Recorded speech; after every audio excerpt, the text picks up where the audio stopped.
Hey, what's up, you guys? Dan McCabe, and in this episode, we talk about when is the right time to leave your full-time job and go full-time network marketing. What are some of the biggest mistakes people make when they make this transition? Dr. Pietsch has seen it. He's seen it all with people on his team. He's seen people leave and be successful. He's seen people leave and go back months later begging for their job back. And we're going to talk about all of it. So it's a really good episode. I enjoyed recording it. Lots of good information. So enjoy it. Let's jump into the intro. Hey, what's up, and welcome to the AIN Networker podcast. This podcast started because myself, Dan McCabe, had a question. The question was, how do you build a big team fast in network marketing? So I asked a good mentor of mine, Dr. David Pietsch, who is a Hall of Famer, 250,000 customers in his downline, tens of thousands of representatives, and he just started spilling the beans. Started telling me everything, not just what worked in the past, but what he is doing in the future to really grow and build his business. I said, hey doc, this needs to be a thing. And he's like, what do you mean? I'm like, we're gonna turn this into a podcast. So here it is, the secret straight from his mouth into your ears. Whatever we can do to help you and the industry grow is what we're here for. Let's go ahead and jump right in. Let's get started. Yo, what's up, and welcome back to the AIN Networker podcast. So excited today to talk about a topic that a lot of people are trying to figure out. So many people think that, hey, if I quit my day job and I spent all my time doing this, I could get there faster. But it doesn't always necessarily work that way. And there's a lot of different factors that come into play when you start really seriously considering when do you quit your day job, the thing that's been paying your bills, to go full-time pro network marketing. So as always, I've got my partner and co-host here, Dr. David Pietsch, who has made that transition in his life, and a number of people have made this transition as well. What's going on in your world today, Doctor? Well, Dan, this is a great topic. I think that for a lot of people, they do network marketing because they do want to get out of their current job or business or situation and just end up with residual income so they can be free. I think that's a goal for a lot of people. I think that's the reason why a lot of people do it. And it's a great topic to talk about today. I'll just give you a little bit of my story. You probably don't know this, Dan, but when I was in my last year of chiropractic school, I got involved in Excel Telecommunications, which is now defunct because there's not really long distance providers for phone service. But I got involved in that company. We made a lot of money. And I was about 6 months away from graduating, and I just made the decision, I am so rocking this Excel thing, I don't even need to finish school. So I'd already been in school 7.5 years. I had 6 months to go, and I went and I dropped out of school. And everybody thought I was absolutely delusional. And, and I'm like, hey, I'm doing it. I don't care. Because I had it going on, like big time, and I knew it. And so I'm out there because I was thinking, I can only do this after, because I was doing my internship and I had classes on Thursday, and I'm sitting there thinking, and I only had 4 hours a day of internship, and it was from like 1 to 5, but I'm thinking, if I got those hours, I could go do so many more things. And so I did. I dropped out of school. And what I realized is, I got a lot of free time during the day, but most people don't. And there was no technology like Zoom back then or anything like that, no social media, obviously. So I'd have to go drive around, try to find people to meet with. And I got about 3 weeks into that, and I'm just like, I was just banging my head against the wall. I'm so eager to go build during the day, and I really couldn't get in front of people. So I had to eat crow. I went back to school and said, can I please get back in and graduate with my class? And so they let me back in, and I graduated with my class. And so when I got back involved in network marketing 10 years later, I hit the highest rank in my company in 10 months. I set the record for that, making huge money after the first year. But I continued to see patients all day, every day pretty much, for 2 years after I hit the highest rank in the company, because I didn't ever want to have that feeling again.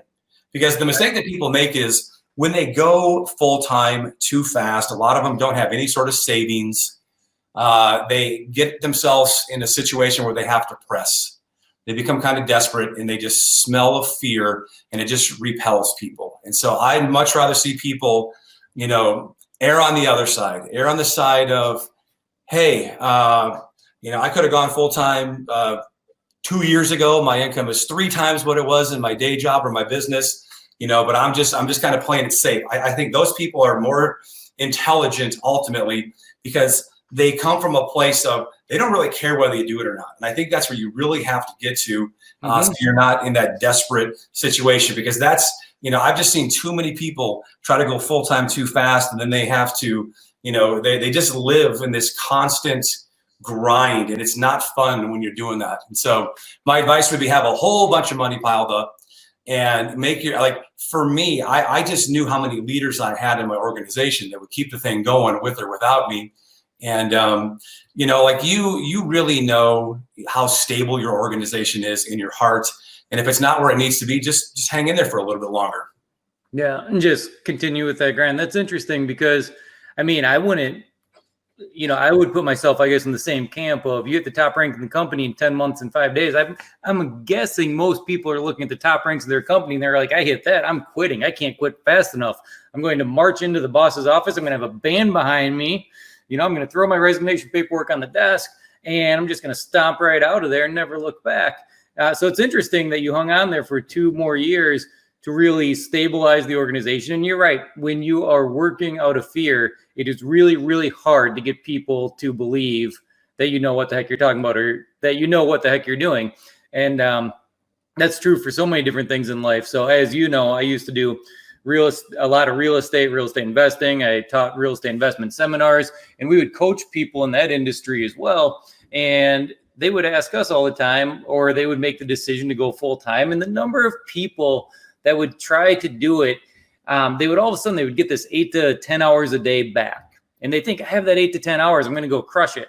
And I'm going to go and just explode this business. But in reality, they didn't know what to do with that 8 to 10 hours. All of a sudden they had it back. They didn't have that income coming in, and they started goofing off. Like, well, I can go take an extended lunch now. I can go see my mom for lunch. I can go take this break. I'm going to go for a walk by the park during the day. Like, we live in Minnesota. It's dark when most people get off work. Now they see the sun and they're like, I'm going to go out. I'm going to enjoy that. They don't make efficient use of the time anyways. And 3 to 6 months later, they're crawling right back to whatever employer they just slammed the resignation paperwork on the desk of, and they're looking for their job back. So on the flip side of it, I know you've seen it both ways. How many people have you seen go full-time, make inefficient use of that time, and they're back at their job before they know it? Right. I'm going to answer that question just one second. I want to add to it real quick, because the other thing that was going on in my mind was if people came, because back then I was doing the presentation out of my chiropractic office every night. And I thought, well, if I don't have this chiropractic office anymore and everybody knows that I'm doing it full time, when the people come out who have businesses, they're just going to say, well, no wonder he makes so much money. He does it full time as his career, but I got to do my business or my job. And I didn't want people to have that excuse. We were taking care of a lot of patients. I was a really busy guy, and I wanted to prove to people that you can win, and you can win big time by doing it on a part-time basis. Again, I've had so many people that have come through that, they're just not ready. Like we've talked about this before, like your team can grow faster than you, meaning you can put in more sales than your own personal development can handle. And that's probably the biggest thing that actually happens to people is, they have some sort of success on their team. They've got growth, they've got duplication going on, but they're still like a 3. And they're just not ready to take, their team to the next level and have it just keep on going. So it ends up being this flash in the pan, and then it goes backwards, and they blame, network marketing when really, you're a 3. You have no leadership skills, you have no confidence, you don't even know the basics. You're not teaching anybody how to do anything. It's just, you just worked really hard. You made a bunch of sales. A whole bunch of people worked really hard, made a bunch of sales, but it was never really system driven. It can never go away from you. So it was all on you because you didn't grow as a person. I would say that's 90 out of 100 people that's what's happening to them in their organization when they try to go full time. Mm-hmm. Right. And it's interesting, and you're right. And we've all seen these people before that are quick to blame others for their lack of success. And, we've talked about this before too. And I know we've both read the book, Extreme Ownership. You just got to own your crap, and you can't pass that blame off on other people. And you talked about people will get some duplication going. They think they have that duplication, and now they can step back. Like, I did it. Like, all of a sudden that's the holy grail. Like, I had some duplication. I hit a mid rank in my company. I've got somebody else that's climbing the charts, and they're putting some people in. And they just assume that's going to be their meal ticket, that's just going to continue to happen for them. But how often do leaders leave network marketing? I don't know a leader in network marketing that at some point hasn't had a leader on their team leave and take 1,000 people with them. Hey, what's up, you guys? It's Dan, and I want to take 30 seconds to introduce you to networkerpro.io because right now they got a free 14-day trial going on. If you've learned one thing listening to Dr. Pietsch and myself, it's that systems and automation are the way to build a big team. The way to get the big whales on your team is to have proper systems and automation in your business, and Networker Pro can do that for you. You can build all of your websites, your lead generation funnels, your email automation. It's a complete CRM. The calendar is built right into it, so you don't need to integrate with a different calendar. It is all right there. And right now you can go test it out on a 14-day trial for absolutely nothing. So I'm really excited about it. I'm fortunate that I was able to partner with some developers and have them build a software that became the backbone for what I believe is the #1 network marketers tool out there on the market today. All right, let's get back to the podcast. Yeah, that's just naturally going to happen because look, the thing in network marketing that people tend to want to do is they somehow have convinced themselves that getting in something early is best. And so you just see it happen all the time where they see some sort of company that's got some little run that's going on over a period of time and they think, wow, those guys have really got it going on over there. And they just don't see all the problems. They just see the success. You know, in network marketing, you just have to pick the company that you want to have your problems with because they all got problems. Right. So, you know, the grass is never greener. You're much better off, in my opinion, just staying the course, working on yourself. Because it doesn't really matter. I mean, these people in network marketing that say, oh, our comp plan is so much better. You're like a third grader when you say that. Most of the companies pay out the exact same amount of money. You know, you can try to put it on the front end, you can try to put it on the back end, you know, but if you think about network marketing as a career over the long haul, I would much rather have it on the back end residual. Yeah. Oh, absolutely. But you're right. And, you know, back to kind of the point I was talking about there is that like those companies do show up, they pop up, they exist. And when they show up, a leader on your team sees that and somebody gets glossy eyed. And, you know, if they're a leader in the first place, they have some skills, they've got the ability to get excited, they got the ability to create a following, and they do that. And all of a sudden they can chop off one of your legs. And so you can't rely, you know, on just a handful of leaders. So what you did back when you built your organization that first go around and you continued to work, you know, consistently at your chiropractic office for 2 years after being the top ranked in the company, you're building so many legs in your business that when that did happen, because it was inevitably going to happen at some point anyways, just that's nature, that's the industry, that it didn't really affect you that much.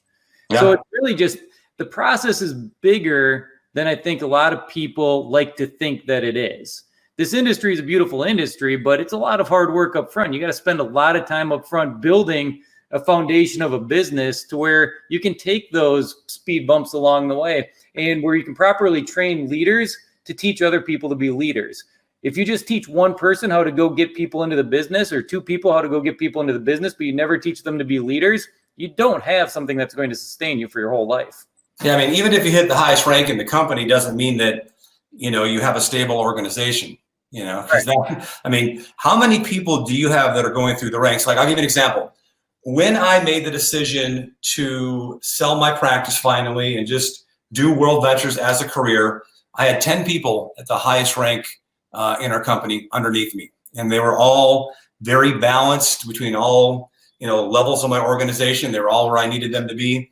And I was thinking to myself, I could lose 2/3 of the number of people on my team and my income wouldn't go down. So that's when I knew that I had stability. And in fact, Dan, you know, in network marketing, our company, we've had ups and downs, and I have lost a lot of people. But it doesn't mean that my income went down because I'm living proof that when scenarios like that do come along, and if your organization is stable, you don't even feel the hit. And so, again, that's what we all aspire to do. But I think the point we're trying to drive home is a lot of people go full-time too fast. They're just not ready. You know, like they take their foot off the pedal way too fast. You know, like when I had momentum, I could have easily gone full-time, gone on vacation, but I doubled down. We hammered it. In fact, at that time I had one location where meetings were going on every single night. We doubled it. In fact, we tripled it. We quadrupled it. We started doing another location every single night, and we started doing lunch meetings in 2 locations 5 days a week. You know, we just put the hammer down when we had momentum. So again, just think big, think longer. there's a price that has to be paid. There's very few people that can come in the first year in network marketing and build some big behemoth rock star, business is going to last the test of time. It takes time to build it, but what are you going to do? What are the other options? It takes as long as it takes. You can do it fast, but just don't go full time too fast.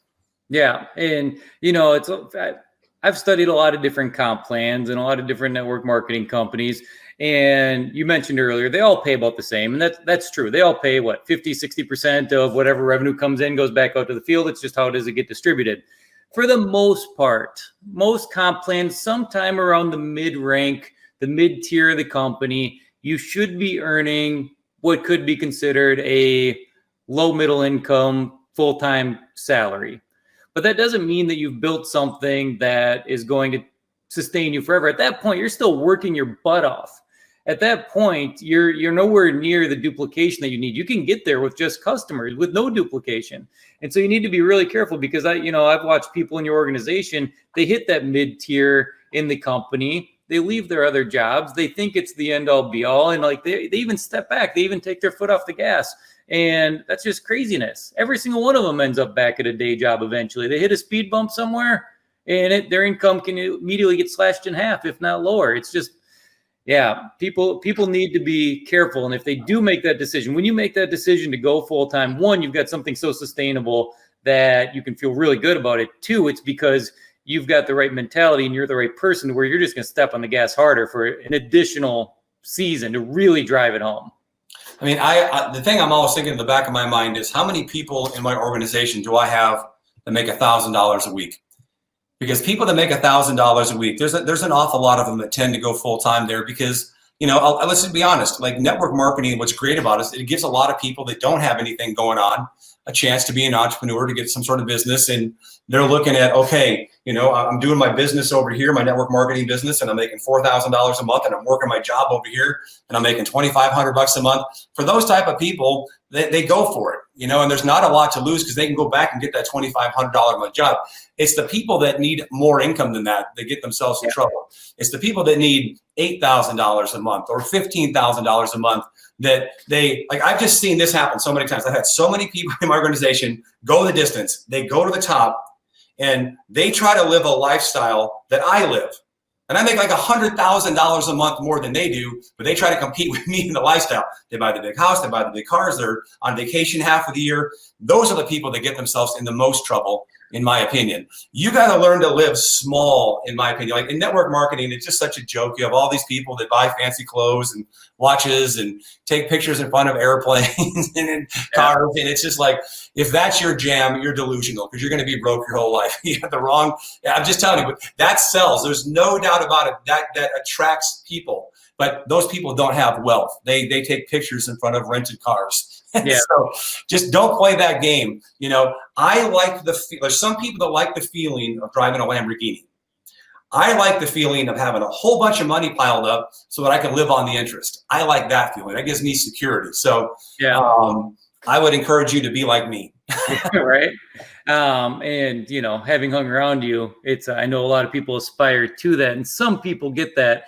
And I have found that the people that have had the most success in this world, they've got the same mentality. Like once they can afford to pay cash for a Lamborghini, they don't want the Lamborghini. There's other things they want. They want the next investment property. They want the next income producing asset that they can pull into their world. They want the next thing that they can use to build additional wealth and legacy and stability. They know how hard it was to get there the first time and they do not want to lose it. Yep. So the people that buy the Lamborghinis are the people that make just enough money to afford the down payment and talk the Lamborghini dealer into selling it to them on finance so that they can eventually, Yeah, that's exactly right. And then you're in this trap. You get sucked into this trap. It's a world that is very difficult to get out of because how are you going to sell that car and go drive a Ford Taurus now? Now your pride, kicks in and you're just doomed. So, again, just don't go full time too fast. Live within your means. If you have to live in your mom's basement for an extra 3 years so you can come out the other end free, whatever, man, just do it. It's for the most part, I agree with you on that statement. Aside from if 15 years from now, my kids are listening to this, don't go live in your mom's basement. I hope I taught my daughters are always welcome in my home. Come to me, baby. Yeah, right. No, it's a great topic, and it's something that people do need to think about. And true business professionals, true network marketing professionals, they create plans. They have a business plan. They have an exit plan. They know their numbers. They understand where they need to get to, what needs to be going on underneath them to make all of this make sense. And that's one other thing that gets lost in this industry of network marketing, because we spend so much time like, I got to get the next person in. I need them to go get one. And it's like, and if somebody gets in, we're immediately like, blah, go get one. Here's how you do it. Get me on the phone with them. And it works to a certain point. But the only people that are really going to make it and make a dramatic difference in your business are the people that create some kind of plan, because it is a business. It needs to be treated like one. Yep. So I was just talking to a very prominent person on my team about that yesterday. He's been with me for 9 years, and that was his building method for a long time. Now he's got better systems, better training in place, and they are just crushing it. So He said to me, that was his exact words. He goes, I am truly now a pro. Yep. No, absolutely. And I know you're talking about it. I know a lot of people within your entire organization were kind of going off that same training for the longest time, that it wasn't about systems. It was get one to get one. It was go get somebody and book the next meeting through that person as fast as you possibly could and get to the next one. And there's some old school network marketing stuff that you still need to do. But when you take that old school stuff and you combine it with systems and automation and different things in your business, because we can't handhold everybody that comes into the organization. Not if you're going to build a big organization, that you need to get them to do certain things on their own. And I don't need to give the same person, or I don't need to give the same get started presentation to every single person that comes through. Like, if they're really going to ever do anything, they can watch the video that we created for it. They go do all the work. Then they start earning your time. So, man, this could get us off on a whole different topic. So I'm not going to go there. You've got that one really good audio. I'm going to track it down somewhere, that all-in one you did years ago. I'm sure you know what I'm talking about, because it's been played a million times in different What going all in looks like. I think that was back in 2010. Yeah. So it's about going all in, but you talk a lot about some of these concepts about managing your finances as an entrepreneur, and what is it that you're really trying to get to. And you're really trying to get to a place of, if you're going to quit your job, you definitely need more income coming in than your expenses. You shouldn't have any debt, really. Maybe you got a car loan and a mortgage, but that's about it. And if that, but you shouldn't have a ton of outstanding revolving debt. And I just think those are kind of things that people need to think about when they're making that decision. It's a big decision, but if you want to live the big life, you got to do big things. Yep. That'd be good. Listen to that audio. That will help you for sure. Yeah. Many people have listened to that, and I think it is good for the masses of people. Yeah. All right. I'm going to track that sucker down, and I will get a copy of it on our allinnetworker.com page for people to go download, just because they should have listened to it. I remember when I first got introduced to you a number of years ago, that was one of the first audios I heard, and I listened to it probably 30 times, within the first couple of days. So it's a good one. So, all right, very good. Anything you want to close us out with? Otherwise, let's wrap this sucker up. Just go for it. I mean, going full-time is a great thing, and we want you to end up full-time. Just be responsible and, work hard. And, if you err on the side of caution, there's nothing wrong with that. Yeah. And I think what I just heard there, and which I'm going to add to it, is go full-time while you've got your full-time job, and be full-time in both jobs for a while. Yep. There you go. Bingo. All right. Sounds good. Appreciate everybody. If you got something out of this podcast, make sure that you share it with somebody, introduce them to the YouTube channel. That would be great. Rate and review it. Subscribe. We appreciate all of that. So that being said, we'll catch you guys next week on the next episode of All In Networker. Thanks a lot. Hey, thanks for listening to the All In Networker podcast. Dr. David Pietsch and I greatly appreciate it. If you receive some value, or you know somebody that would receive some value, please share this episode with them. We want to pick up the entire industry, help serve the entire industry of network marketing. We believe that when other network marketers win, we all win. So on top of that, if you'd like to check out some of our free trainings, you can go to allinnetworker.com. Otherwise, please just rate, subscribe to this episode, this podcast, wherever you listen to podcasts. We'd greatly appreciate it. And until next time, thanks a lot.